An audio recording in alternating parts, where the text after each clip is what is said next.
All right, what's up, everybody? It is Friday Mastermind, the Friday before Super Bowl Sunday.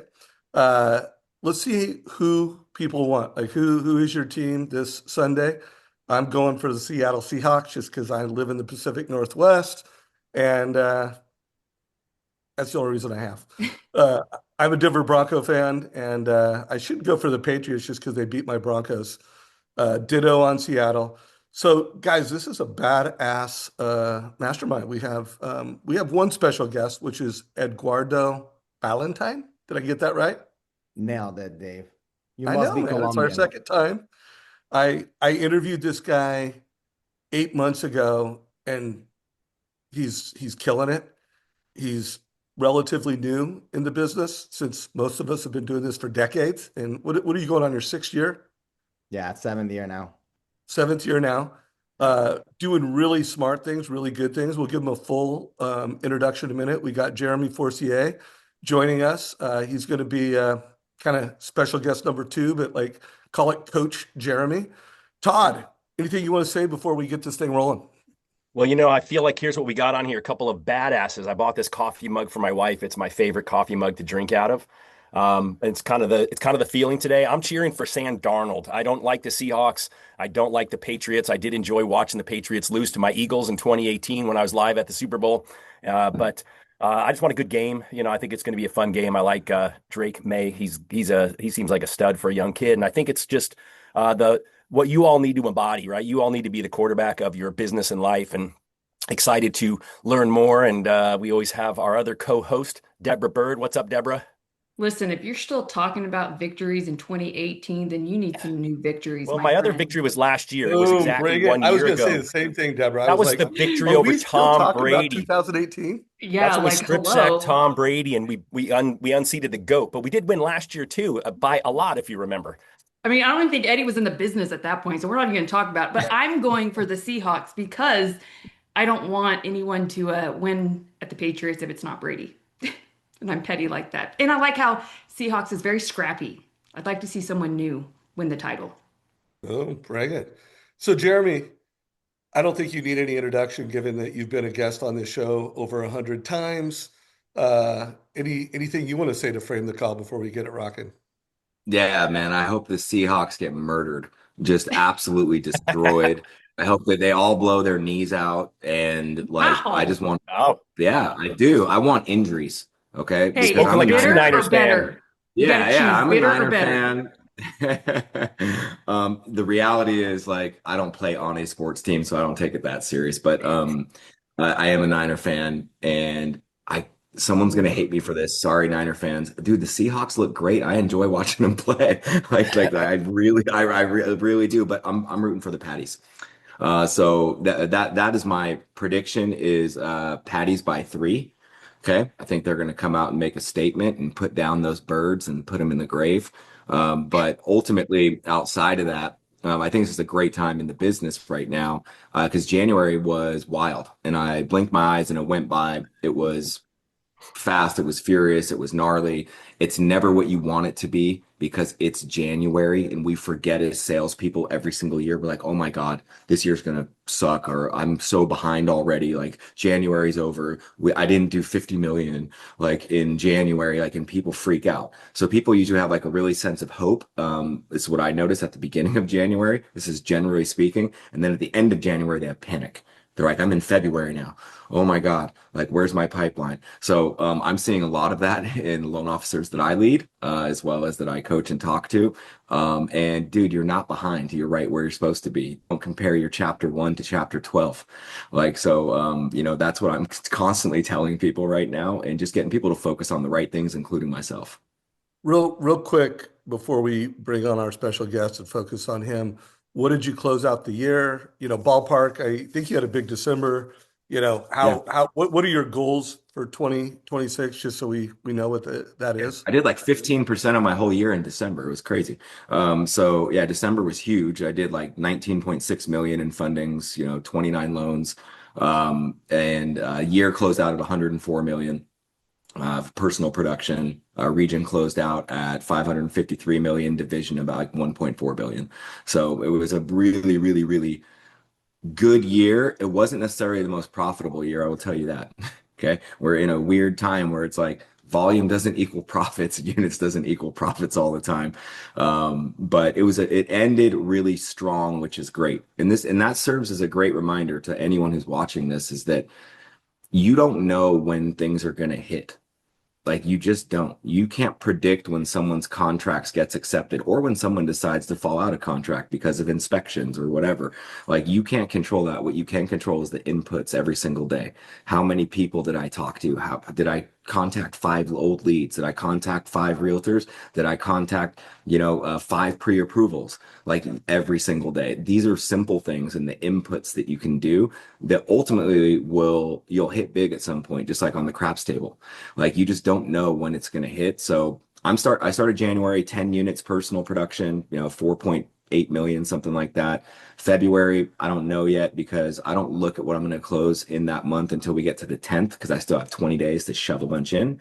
So I'm getting close to knowing about what I'm going to be at, but it definitely looks good. I will tell you that leads are really up year over year. So January, I was up 38% in leads from January of the previous year. So that tells me that activity is really up, interest is really up, quality of leads way up for me personally. Like the quality of people that are wanting to make offers, do things is way up for me. So that's where I'm seeing January. That's where I'm seeing the first quarter. And I think it's going to be a really good year ultimately if we just focus on the daily disciplines. Right I on, love that. brother. Can I throw something So, in, Dave, real quick too? I think that one of the things I love about you, Jeremy, is you're so numbers focused, right? You're so activities focused, and you're not even focused on the result of February. You're just focused on the activities you got to do every day to get there. But the fact that you know your numbers so well, I think is really what everyone needs to be paying attention to, right? If you're not recording the activities and tracking your results and figuring out how are you doing month over month, year over year, that's your opportunity as we head into February. The good news is you only have 4 weeks or 4.5 weeks behind you that you can go back and you can actually start doing this for 2026 and be really disciplined with this going forward. We had Sean Bonosian on last week, and he said the word consistent over Yep. and over. Consistently through the call, he said consistent, and that's the opportunity that you have, regardless of how you feel out of the gates. I love that, Jeremy. Thanks so much for sharing. Totally. Oh all yeah. right. So here we go. So a couple framing comments before I bring on Edgardo. I just spent the past 3 days at the IMB, the Independent Mortgage Bankers event every year. And last year, the tone of just executives in the mortgage business was cautiously optimistic. Mhm. This year, it was like offense, let's go. Let's score, let's drive. One little thing that had just not been keeping me up, but I've been seeing AI and what AI is doing, that there was just this fear, like when and if you could close a loan with AI uh, and not need an MLS number to do it, or the AI is assigned an MLS number, because guys, it's moving quick. I can tell you with what we're doing at Mortgage Coach, like it's moving. Like right now, we're talking and working with doing HELOCs with Mortgage Coach prompts, AI voice, and by the end of the year, I mean, it will be a fully AI voice, AI Mortgage Coach assisted HELOC. We're going to have that, and probably we're going to have that by June. So I was seeing the technology just going, holy shit.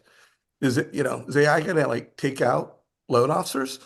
And I had a meeting with Mitch Kiter. By the way, check out my LinkedIn post. I put a whole breakdown and I asked him, Mitch, I'm talking to executives and a lot of them are thinking like, oh, it'll take 10 years until AI will do a loan and not require a human in the loop in terms of an MLS number. Mitch Kiter said, it's never going to happen. And I go, really? It's like never going to happen? And he's like, no, never happen because of state regulators. Like state regulators would be out of work. It's never going to happen. Like technology might be able to do it, but between politics and state regulators, there will be a human in the loop. But the humans need to be smart. The humans need to use AI. The human needs to do it. So, anyways, I thought I would share that on a note of positivity. Check out my LinkedIn post from yesterday if you want to see the whole breakdown. So I am super pumped to have Edgardo because that was another thing. Like we need younger people in the mortgage business. We need to do a better job, regardless of what age we are, connecting with younger people. We need to kill it with first-time home buyers. So I'm super pumped to bring in Edgardo. He was one of my favorite interviews of 2025. And so, Eduardo, we're going to ask you questions. How are you doing it? Why don't you just start? Because let's assume no one saw the last interview I did with us. Tell us a little bit about your mortgage practice. I definitely, want you to unpack what your goals are, but like what's working for you and tell us about your practice. Yeah, awesome, man. Thank you for having me again.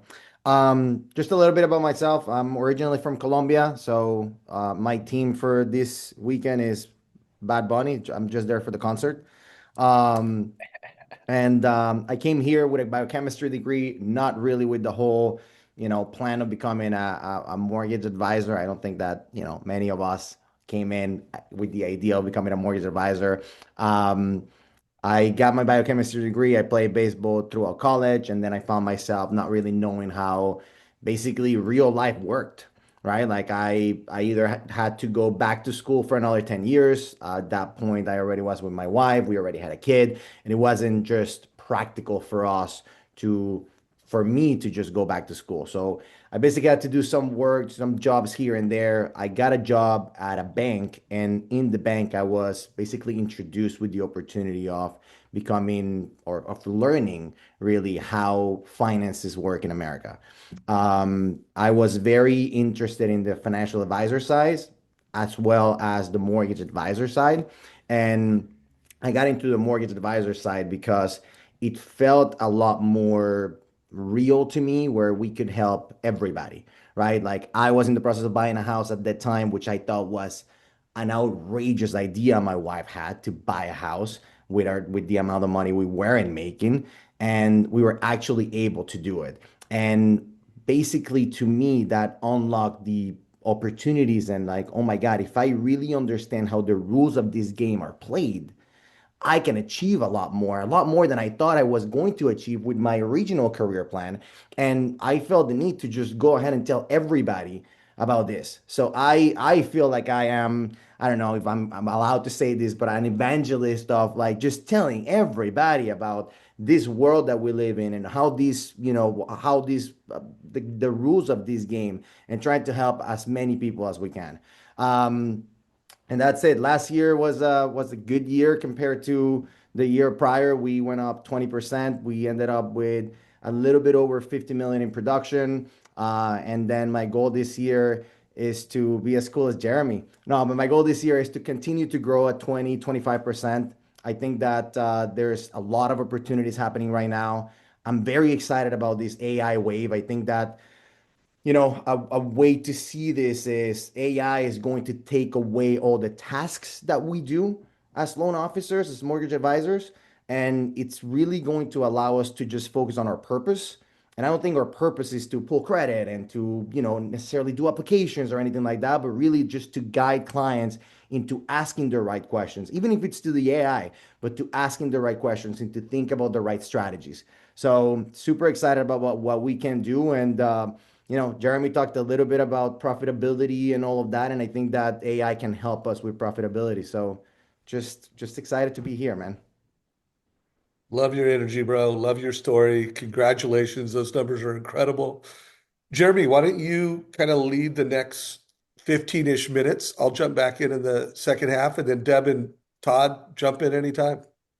Awesome, man. Hey, so first thing was just hilarious is that you asked if you didn't know if you could say the word evangelist, but we were talking about skiing in Miami and overdosed iguanas, like when we first got on the call, which is hilarious. But hey, bravo to you, man. Great year, etc. So what I would like to know, first of all, with your success that you've had, because $50 million is no joke. That's big, big, big production, especially where you're located as well. And you mentioned AI and you're really excited about in the wave. Like, how specifically are you using AI as a tool to help not only you with efficiencies, but with clarity for your clients? So with clarity for my clients, we have created, my partner and I, we created a bunch of custom GPTs. And Okay. one of the ones that we've been using a lot, and honestly, I created this one for myself to kind of like help me through a purchase that I was doing. I bought an investment property and I wanted to maximize tax savings. And I created this custom GPT and basically trained it to be a world-class financial advisor, tax specialist, mortgage advisor, insurance agent, like all these different things. And it came up with the idea of doing a cost segregation analysis, for example, of looking at things like my return on principal invested, and just looking at the investment in a very different way.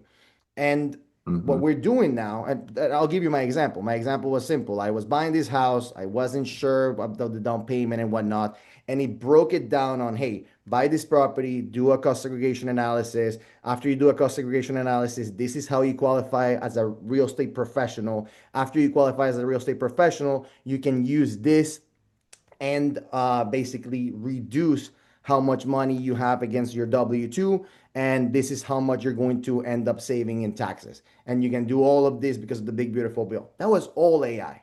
And I'm like, oh my God. Yes, for a second, it was like, this is scary. This gave me better advice than I was giving myself. But then I said, great, let's just now deploy this to every single one of my clients. So now when we have a client, after I have that initial consultation, I run it through this. We do some sort of tax analysis and investment analysis and all of this. We present it with the help of Mortgage Coach. And I mean, we're giving world-class advice. And we can do it Amazing. consistently. And most importantly, the whole team can do it, even if they don't necessarily have the knowledge, because the AI, that specific custom GPT already has that knowledge. That's amazing. And when you say the team, can you give me an example of like what your team looks like? Yeah, so I have a production partner, which is a loan officer's assistant, and then it's just my partner and I, like my other mortgage advisor and I. And we have a Okay. processor as well, and we have a credit analyst. But on the front end is just the two loan officers and our production partner. Awesome, man. So I'm not an ageist person. I just want to say that. But how old is everyone that works for you? So we have a guy, like my production partner is young. He's 22, 21. And then my partner is very old. He's like in his 50s. Awesome. Cool. He's old. And then He's what not about good looking. what Very That's why about he's old. not here. What? Poor Scott. I know I'm about to kick him in the chest. So like what and so what about like the production processor you mentioned, stuff like that? Like what's average age? What do you mean for the client or for just the team? No, for the team. So I have your partner and you said you had a processor too? So my production partner, my loan officer assistant, if you will, it's 21. I'm 34. Scott is 51. My loan specialist is probably 40, and that's it. Awesome. So my next question, the reason I asked that is very specific actually for my next question, okay, is that how easy has it been for you to get people at all different decades? Because you have literally three different decades here of generations, right? And I think that's important, ironically. I really do, because everyone brings different wisdom to the table, like different, like fear, less fear, adoption. But how easy has it been for all of them to adopt using AI, and do you make it mandatory? Yes, we make it mandatory. So that's the first thing because that's the only way that we can get consistency. And the way we presented it to the team was this is going to plug a lot of the holes that we have. Like, for example, my loan specialist and my underwriters, everybody complains about the detail or the lack of detail that I give them when I take notes. Well, what we're doing right now is when we don't have the opportunity to record our conversations, as soon as I'm done talking to the client, I go to another custom GPT that we created. I basically given a rundown of what I talked to the client about, and it just breaks down the notes in the exact way that my loan specialist likes it. Same thing when we Love it. record the conversations, which we try to record all the conversations we can. We tell the AI, hey, this was a pre-purchase consultation or this was a contract meeting, and it breaks it down exactly the way that my loan specialist likes it. So it is mandatory. As far as the adoption, I have to say it's been easy because look, one thing is yes, I think that we presented it in a way that this is going to solve a lot of the problems. But I think more than age is a mindset thing, right? Like, are you willing to change with the industry? And I Yeah. like to think that the people that are still in the industry today, that have gone through the industry over the past 5 years, they're here because their adaptability, right? Like there's been so many changes on the way that we sell the same. I mean, we're selling the same mortgage, but we're selling it in very different ways. In my short career, we've been from having rates in the fours to the 2% to having crazy appreciation to thinking that the world was going to end and now having 7% rates. So if you go through all of those cycles in just 5 years, you have to be very adaptable. And I'm very blessed that the people that are in my team are very adaptable. So I haven't had any pushback on the adoption of these things. Amazing. So the reason I asked that is that I think that a lot of people actually do have an issue with adoption. I think it's amazing that you have figured out a way to make it mandatory within your team. Like, listen, the reality is I make things mandatory all the time in my team, and I'm busy and they don't do it. Like it's just that is the truth. 100%. Like it is the truth because I have to follow up with them all the time. Like, hey, why aren't we doing this? Like, remember, it's mandatory. But it's so easy to do and use, and it's so important internally. So I want to say that again for everyone watching, is that using AI, we all think of AI as marketing for the most part. That's the first thing we think of. We're like, how am I going to use this to market? How am I going to use this to create scripts? How am I going to use this to like generate an image of me on a beach or whatever? Right? We think that's what most people first thought is. The second thought is like using it like a Google search, which it is not, at all.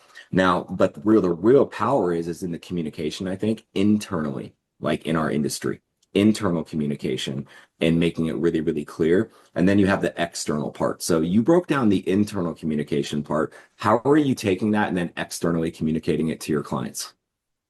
Well, I just want to add to something you said.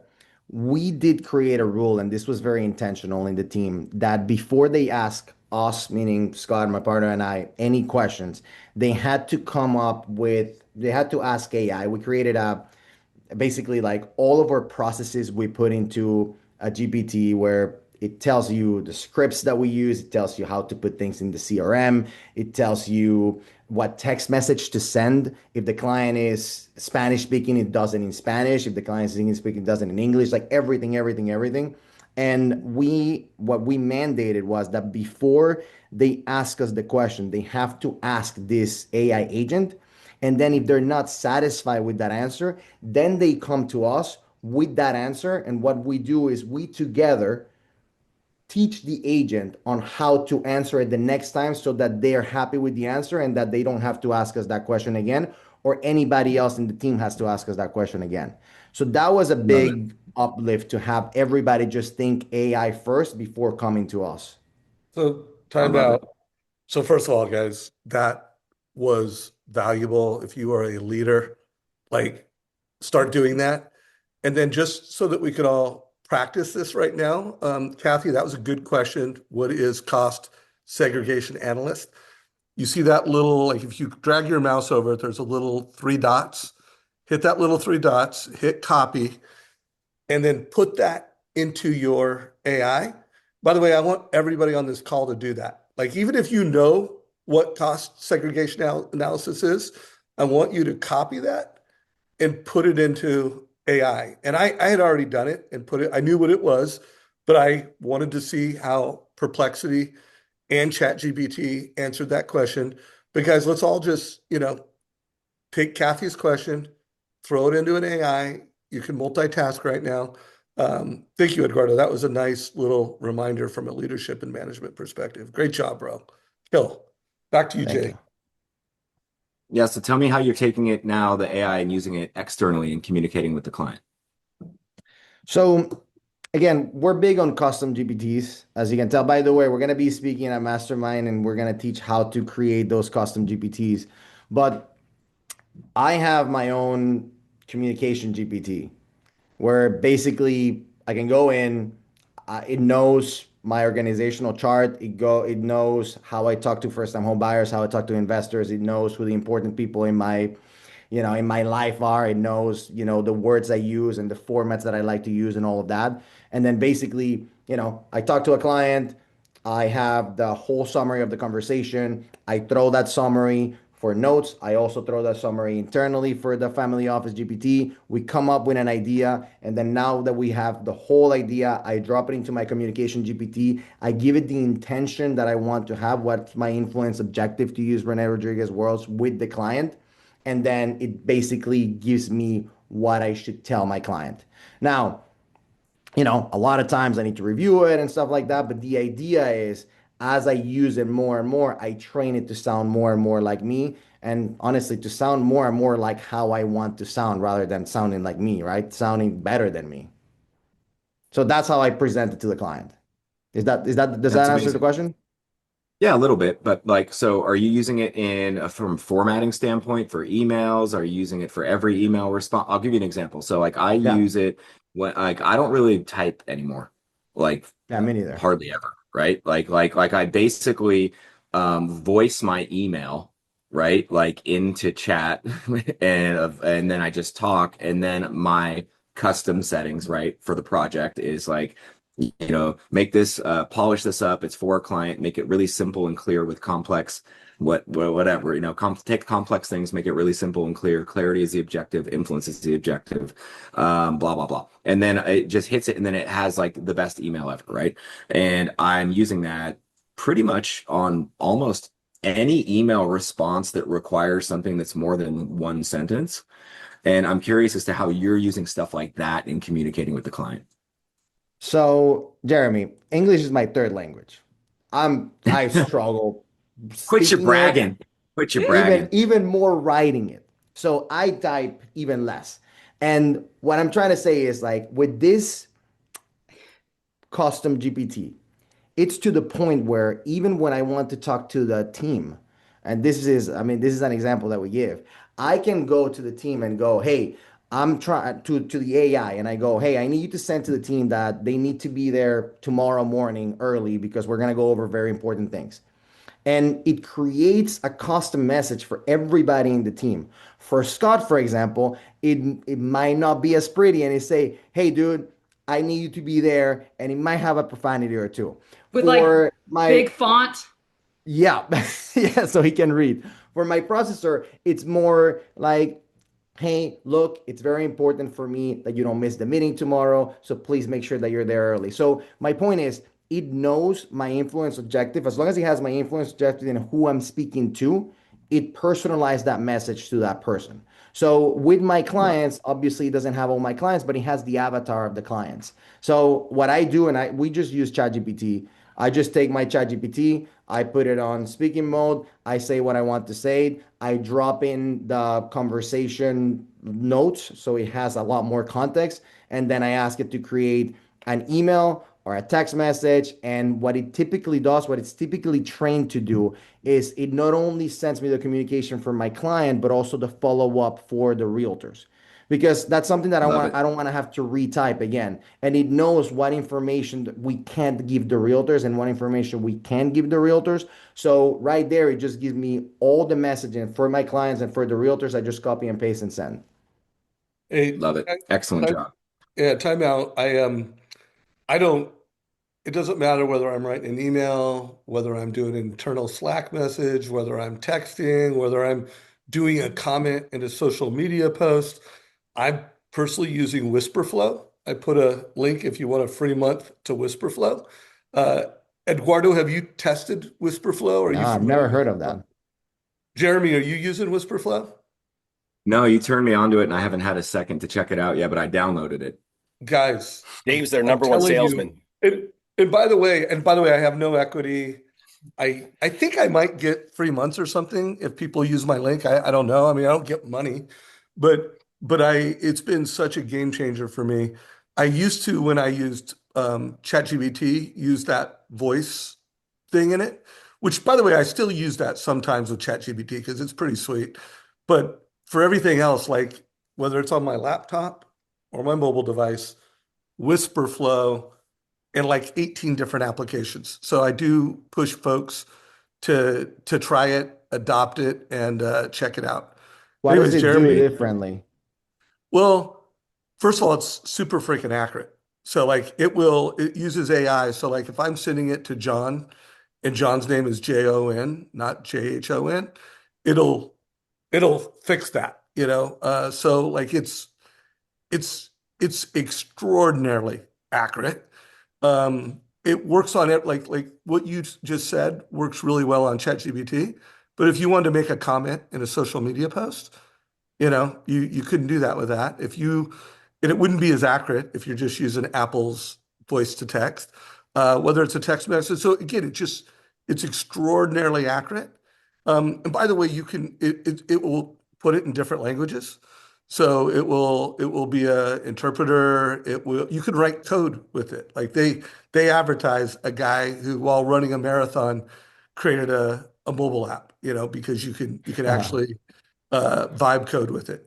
So, anyways, I put a link. Check it out. It was my innovation of the year in 2025. I started using it in June, and Kristen Messerly with First Home IQ would tell you like it's her tool. You know, well, she's got a couple AI tools that she would also say were really important. So, anyways, I promoted it, take it or leave it. But I'm telling you, if you adopt it, Todd, have you adopted it yet? You know, I haven't. I'm in a competition with my family of who's going to subscribe to the least amount of new things this year. And so it's been really tough for me, Dave, because you keep talking about it and I have FOMO, Well, but now I know how influential I am. I referred it to you know, Jeremy, I referred it to you, and you haven't used it. So noted. I need to get better at communicating. Yeah, well, one thing that Eduardo, that you're talking about that is so important, I think, is training and prompting. Okay. So in the AI world, we call them prompts, right? Prompts is just direction. It's the same direction that we give our clients. It's the same direction that we give the people that work for us. And so think of prompt when you're thinking about AI, everyone, as just direction, like the direction that you're giving someone, the path to follow, right? So the better that your prompts are, the better that your direction is, the easier it is for people to follow you and do what you say. Like it's really, really, really that simple. So I love how you're using it on a high level. Total side note, if you guys are want something that's really easy, a website really easy to use, it's called promptcowboy.ai, Mhm. prompt cowboy, and it will take any of your lazy prompts. You can just type in, I want it to do this, this, and this, but it will actually create the badass prompt that the GPTs will to maximize. Okay, like to make it excellent. So it'll take all of your lazy prompts and make them really, really cool. Like we created one for a Fannie Mae, Freddie Mac, FHA, like guideline underwriter specialist, like that can research all guidelines, how you can do things, etc. And we just threw it in there, and then it gave us the actual prompt, and now we can basically arm all loan officers to basically know what the underwriters 100% are going to ask and what the guidelines are and how to get deals done, right? And how to communicate that directly. So it's a really cool tool. Now, let's talk about how you're using Mortgage Coach, because you said between your team, your AI prompts, and then how you sell using Mortgage Coach. Like, what's your process to sell within Mortgage Coach? You mentioned investment. It sounds like you do a lot of investor loans. Is that right? Yes. So just to add to what you were saying, I think the prompt is super important. I agree. And the best AI platform is the one you use the most, right? Because Yep. it's just gonna have the one that AI platform is gonna have the most context on you. And it's gonna understand how you work and it's gonna understand how you talk and all those things. So I think prompt and context is extremely important. And just a super easy like pro tip is just create a GPT that you basically give it the persona of a prompt engineer. And you can do the same thing even within ChatGPT, where you just before you put any prompt into ChatGPT, you put the prompt to that GPT prompt engineer, and it's just gonna basically tell you how it wants it to talk to itself. And then the other thing is one thing that has been super helpful for us is once we get the result that we wanted from the AI, we ask it, okay, this is exactly what I wanted from you. What prompt did I needed to give you for you to give me exactly something like this? And then basically AI is telling you, hey, if you want this result, this is how you need to lead me. This is how you need to talk to me. And then you just save it. So we're basically having the AI train us on how to use the AI constantly. So that's on a side note, just adding that. Um, Look, there's a couple things that we're doing with Mortgage Coach lately that has been giving us a lot of success. One of them is talking to listing agents. So in our area, there's a lot of inventory right now.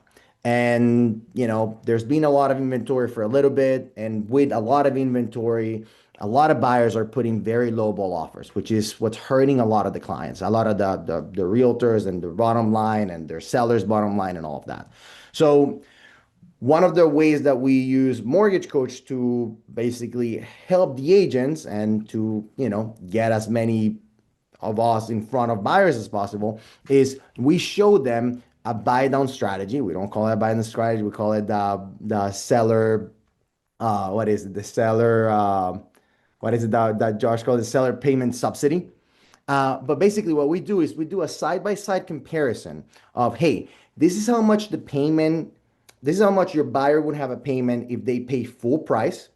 This is how much it would be if they do a price reduction of $25, $40, $45,000. But if instead of doing that, we increase the price and give whatever we increase as a seller concession, and then we use that to lower the interest rate, this is going to be their payment, which is the equivalent to a much lower price reduction. I can share my screen if you want, and I can show one of the ones we have. Yeah, please do. Let me see if you can. Okay, so we would send these to a listing agent and we will go, hey, look, this is a purchase price of $500,000. This is the current purchase price. And with this purchase price, a client with a 20% down payment will have a payment of $3,253. Well, if you're getting a low ball offer of, let's say, $475,000, the reason a client is putting a low ball offer is because they want to achieve a lower payment. And their only lever that they know how to pull, and unfortunately, the only lever that a lot of realtors and loan officers know how to pull, is just simply lowering the price of the house. So if they lower the price of the house, if they lower the offer to $475,000, yes, the potential buyer is going to save $126. What we're offering here is, instead of doing that, why don't you increase the price by $20,000. Let's use those $20,000 to lower the rate, let's say from a 6.5% to a 5%. And that's going to save the client or the potential client, not just the 126, it's going to save the client 295, which is the equivalent as lowering the full price to $442,000. It's the equivalent to lowering the price by almost $60,000. And we show that to the listing agent. And the idea behind this is like, hey, every time that you get a lowball offer, as soon as we see that a listing agent has a listing for about 60 days and that works with us or that we want to work with, we send them something like this. We show them, if you get a lowball offer or if your seller starts talking about decreasing that price, let's have a conversation with the potential buyer, with your seller, about doing something like this, because this is going to solve the problem that buyers have, which is affordability. And from from an emotional standpoint, now this $500,000 house is competing with the other houses in the market that are only $442,000. So this $500,000 house is much nicer than any other house in the market that's $442,000. That's sick, dude. So what Hey, you're by the providing is way, clarity. I'm sorry? You're providing clarity once again, direction and clarity. We're providing clarity and so we're solving the problem that really exists. I feel like people talk about rates and people talk about price and all that, but that's just a way to talk about the affordability and about the actual payment. So it's their attempt to solve a problem that can be much better solved with this. And here everybody wins. My client gets a much better payment. The seller takes all the money, and the agents also make more money. It's a win for everybody. Right. hey, Edgardo, first of all, that was freaking awesome. If you could stop sharing real quick, Yeah. I want to show something, and then I want Jeremy. I don't remember if I've shown this to you yet, Jeremy. Um, and Eduardo, I'd love to get your thoughts on this, but we're going to be rolling out a new feature in several weeks. It'll be sometime in March. At least that's the current plan, where you could take a prompt, and let's just take like a refi prompt, person's name, email address, refinance, loan amount, current rate, just basic information. And out of that prompt, and by the way, what you just showed me could be a prompt you could just put in listing price X information. When this right now, this is in a sandbox, and I'm actually going to introduce you to our product team and have you as an alpha user so that you and your team can play with this. I mean, after hearing how much you're using AI, I'm like, dude, we need to get Edgardo and team pounding on this. But right now, there's a series of prompts taking place in the background.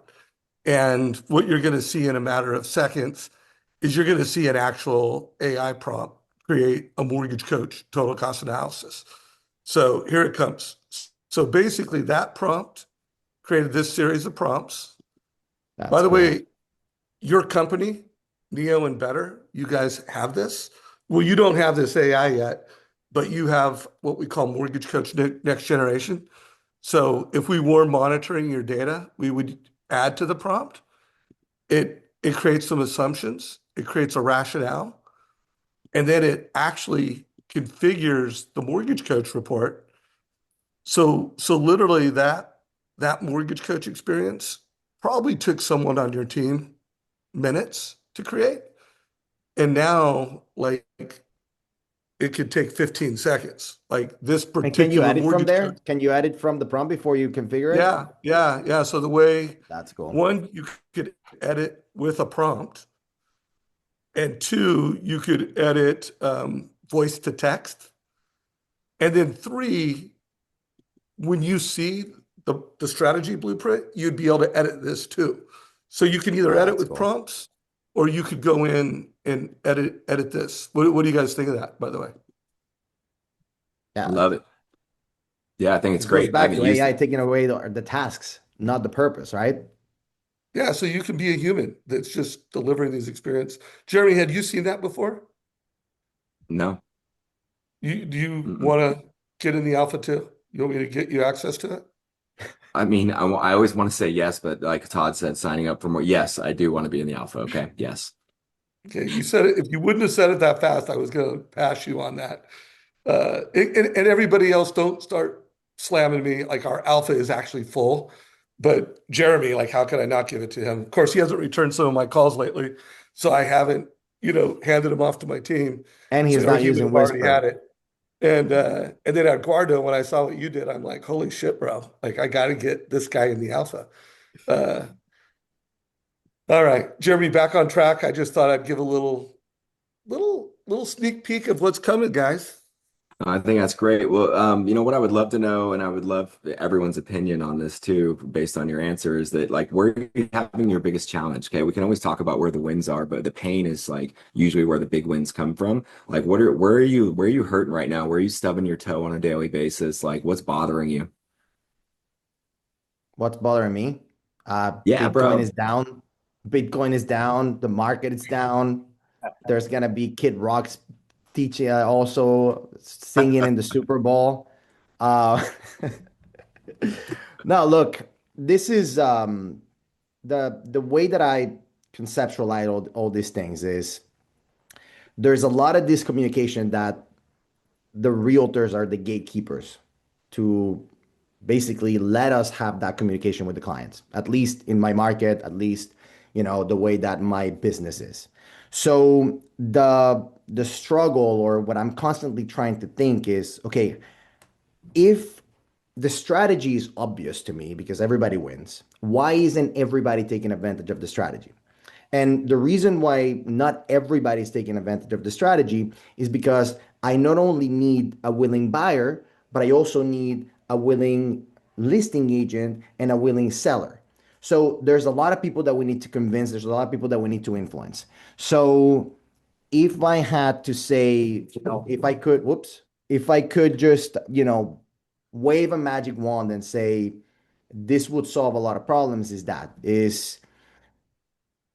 that's where what the struggle is how can we communicate all of this to the agents in such a way that they feel confident that they can at least communicate it with their sellers and their buyers, or open the doors for us to communicate it with the sellers and their buyers. And in my market, there's a lot of realtors that maybe hasn't been as successful in the last 3 years like they were before, and they they're not as confident when they're talking to their sellers and they're talking to their buyers. So that fear, it's hard to communicate things when you have that fear. So to me, that has been the hardest thing. We're trying to do a lot of webinars, a lot of classes. We're trying to proactively go to agents and teaching them these things, but that has been the hardest obstacle right now. Okay. Now, for all of you, all of my awesome mentors here on the call, like what would the advice be, or what do you guys see? Because you guys all talk to tons of loan officers and you all help tons of loan officers with what they're struggling with. Like, what is the easier way for Eduardo to like communicate that and to get that point across? Or is that just something that is always going to be the black horse, like that is going to be an issue? Because that's not a new problem, just so you know. Okay. Like that problem is forever in your career. And I think if you can accept that right now, if all of us can just accept that that's always going to be a problem, it just feels heavier when things are slower for agents. That's the truth. It just feels heavier when it like agents are more sensitive to it. But I think that's always an issue on how do you get influence over people to communicate and be confident in things that they need to know that will help them build their business. Like, what are you seeing people have problems with, Todd and Dave, right now? And how would you help Eduardo in that situation? You want to go first, Todd, or you want me to? I mean, sure. You know what I would do is I'd go back to earlier in the conversation where you were starting to talk about cost segregation analysis. You were talking at a high level to, real estate investors. And to me, it's all about, I think there's a huge opportunity to educate not just our realtor partners, but also our teams on how to build wealth. I work with a 80 agent team out of Orange County, and I've been spending a fair amount of time with them over the past 6, 8 months. And I asked the leader there, and it's a young leader, he's 33-ish. Really, what do you feel like your team needs as we head into 2026? And I'm not never going to teach on loan programs. That's just not me. And he said, you know what? I feel like my agents are starting to make money and they need somebody with your experience to help them understand wealth building. And so I think that there's opportunities. We've got a lot of real estate agents who, are struggling. And so I'm really working on creating curriculum to help them depending where they are on the wealth ladder, so to speak. Like what is their current net worth? And then how do I get them from their current stage to the next stage? And so I really love the education piece because I don't see any other loan officers out there that, understand it and can talk about it. And certainly you always have to, start with yourself. If you're wondering, where am I at on the wealth ladder, just kind of take a peek. But I think that's a huge opportunity. And then also just an opportunity to dig in with them and make sure that they truly understand the loan side of it. But that's kind of boring in what most other loan officers are doing. Right. Bird, you have something to add to that before I go?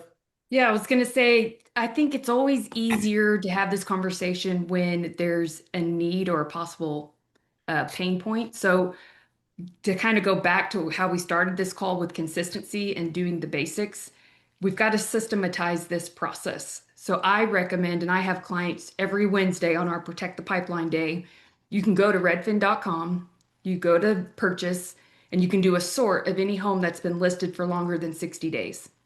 Then you can see the listing agent, maybe determine who you'd want to go after. But if it's been sitting for 60 days, then there's a higher chance there could be a need. And so hopefully someone's a little bit more open to receiving help. And it's just you're trying to help them. You're serving them.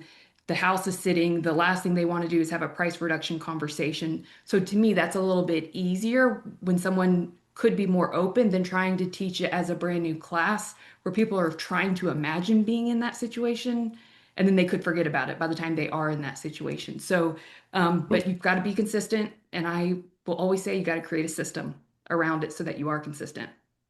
Love it. Yeah, I'm going to pass on adding anything right now. I've got something to say, but I'm going to put it in my closing thoughts, Jeremy. We're in the last 9 minutes of this call, so I want to make sure we optimize you and Eduardo. Okay, awesome. Well, here's a couple things that I would throw your way to like help in that. And Bird, you just like nail bullseye. Like it's consistency beats motivation. This is something I typed up and sent out yesterday to all of my LOs, right? Here's just some core principles and action items that are going to help you win right now. It's like consistency always beats motivation, always. right? Success in the business doesn't come from how motivated you feel. It comes from honoring daily commitments. So you have to honor the daily commitments because results are always going to lag. Like results always lag. We just forget that. Like effort compounds though. So just remember, trust the math when you're looking at anything that you're doing right now. And the second thing that, I've identified with a lot of people in the market right now that are maybe struggling, or they're just not, I don't think too many people are actually struggling. They just feel like they're struggling because they're attaching an identity to their outcome, right? And you have to detach your identity from the outcomes that happen in real time. You're not your pipeline. You're not your lock count this month. Like you're not, confidence doesn't come from like doing the work. It comes from like not from immediate wins. So like making sure that you know that you are not your loan, you are not your pipeline, you are not the contract that you got, and detaching that from the outcome makes it easier to do the daily things. And the reason I typed this up is I was asked a question from an LO that was like, how do you stay motivated right now, like when contracts aren't coming in for me, or like how do you still stay motivated? And the reality is that I don't stay motivated all the time. I don't think motivation really wins. Like for me, it's just an equation. I'm like, I have to do X, Y, and Z, and then X, Y, and Z will equal this, right? In time, over time. The third thing is to be really clear that you have to have outreach. Like we talked a lot about AI today, and I have plenty of loan officers that work for me. I love you all if any of you are watching this right now. But they just spend their time like in the AI all day and not actually doing anything. Like you gotta the AI is supposed to make it easier for you to do something. Okay, so it doesn't replace your actual effort and your actions that you have to take in calling an agent, calling clients, tell people you want to help them. It doesn't replace that at all. And I think that that is definitely a dark hole that I've seen in the AI space is that people just spend time like clicking on AI all day and then not doing shit with it. And it's like, well, that doesn't do anything for you, right? You could be the most educated person on the planet. And if you don't communicate it to everyone around you, it's not going to influence anyone. It's not going to help you in any way, shape, or form. So really making sure that you're focused on 100 points of contact a week. That's a direct call, a direct one-to-one text message, a direct one-to-one video to someone, a direct email for their scenario. If you're focused on 100 outbound POCs, points of contact every single week as your standard, momentum is mathematical. The calls, the text, the DMs, like all of that stuff. And it will help you. But you have to track it to know like if you are actually contacting the right people. The fourth thing that I wrote down yesterday was ask better questions to get better deals. And this was based on a Q&A webinar I did with a bunch of LOs, okay? And I had them send me questions in advance. They're like, how do I get better deals? And my answer was, you got to ask better questions to get better deals. like it's actually on you to create the better deal. Everyone's like, my leads suck. I'm like, okay, well, ask better questions, get better deals. Like early conversations about understanding their business, pain points, motivations, like not selling yourself at all, but having curiosity in them is going to build trust faster than credentials of you going in and trying to teach a loan program or teach this. Like making sure that you ask better questions, you're going to get better leads, better deals, because they're going to elevate you, referral partners specifically. They're going to elevate you like in their mind. So they're going to be looking for better things, not just to send you like crappy stuff that doesn't work. The next thing I wrote down here was like default asks plus specific asks is what drives referrals.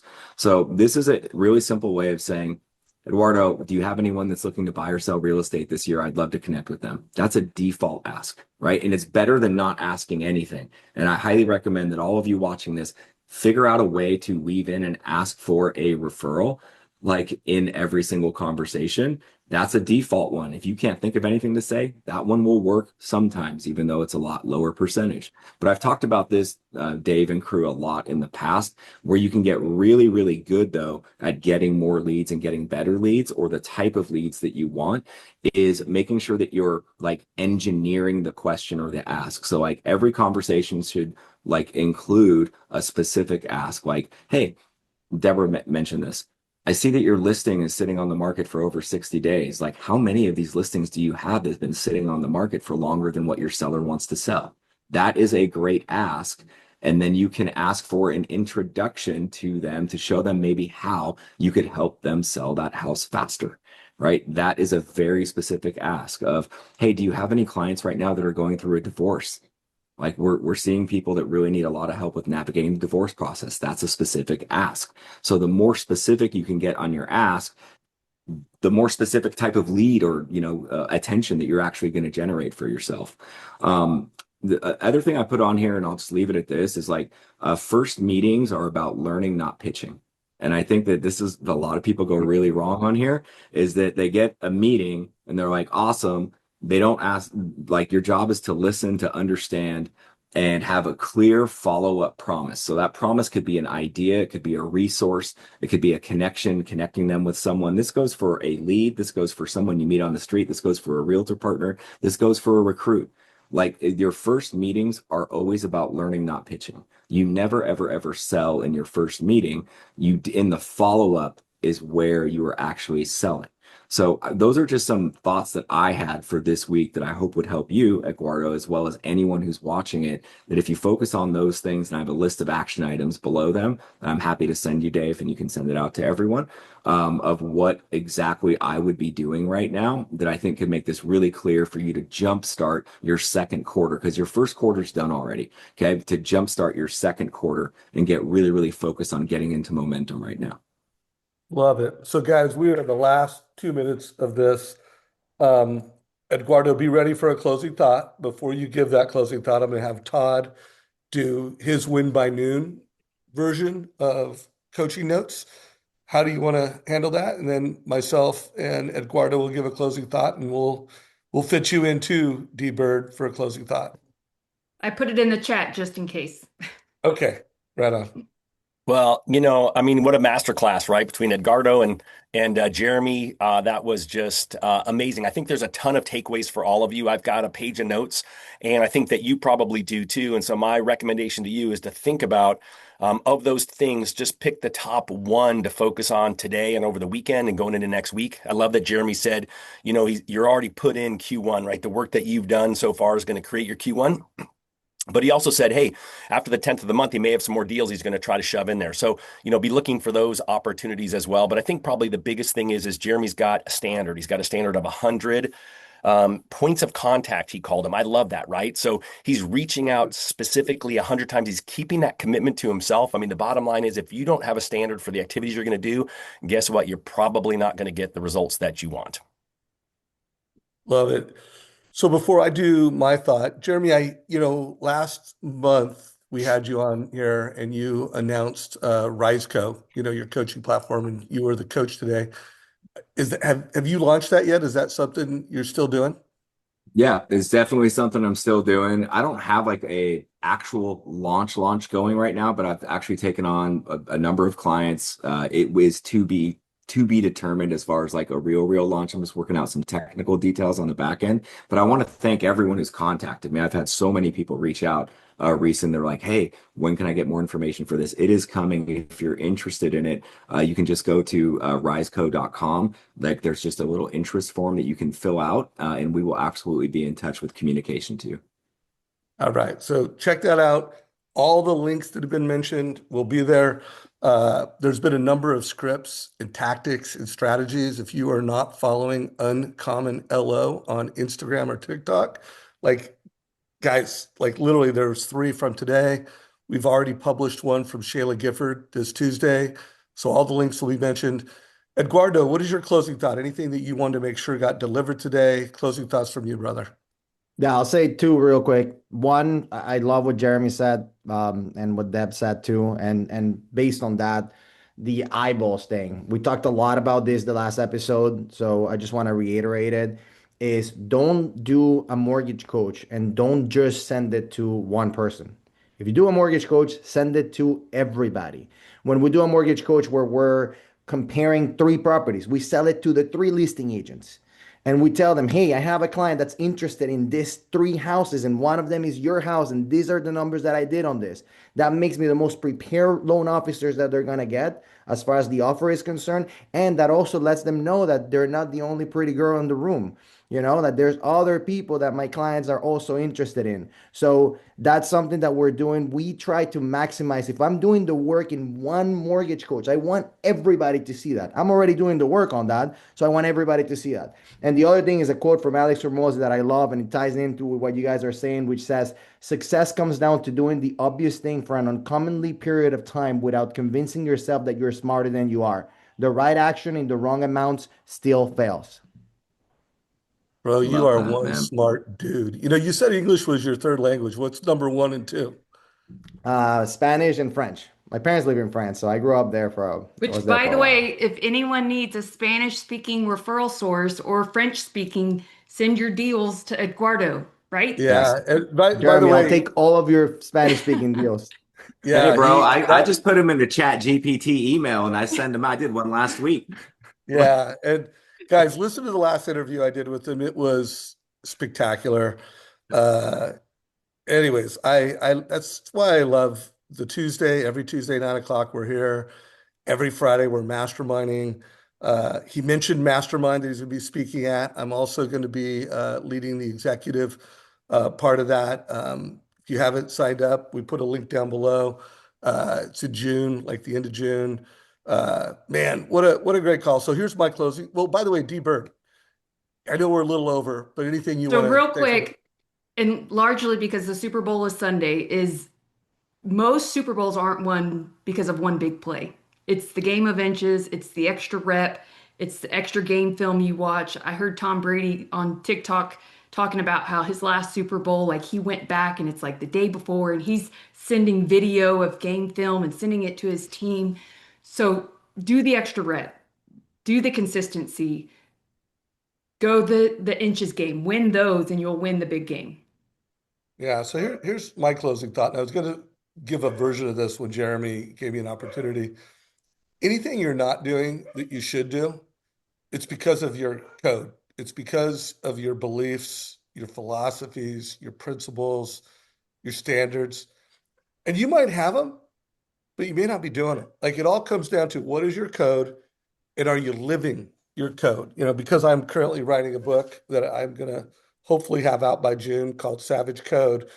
I see everything in codes. Like when I hear Edgardo talking, I'm like, God, the guy's a man of standards. Like when I heard about how he's using AI, and the beliefs he's formed around it, and then I heard of how he's holding his team accountable. It's because he's got a code and a belief of what that means to his business, and then he's executing it really, really well. And so, I mean, and I think everything comes down to that. Like, do you have the right code and are you executing that code? So, first of all, thanks everybody. We're 4 minutes over. Eduardo, thank you for agreeing to be on this mastermind. Can't wait to see you at Mastermind. I have a feeling I'm going to be reaching out to you soon. I will get you added to that Mortgage Coach AI Alpha. And anyways, thanks everybody. Have a awesome weekend. Go Seahawks. Take care, everybody. Boom. This is a wrap.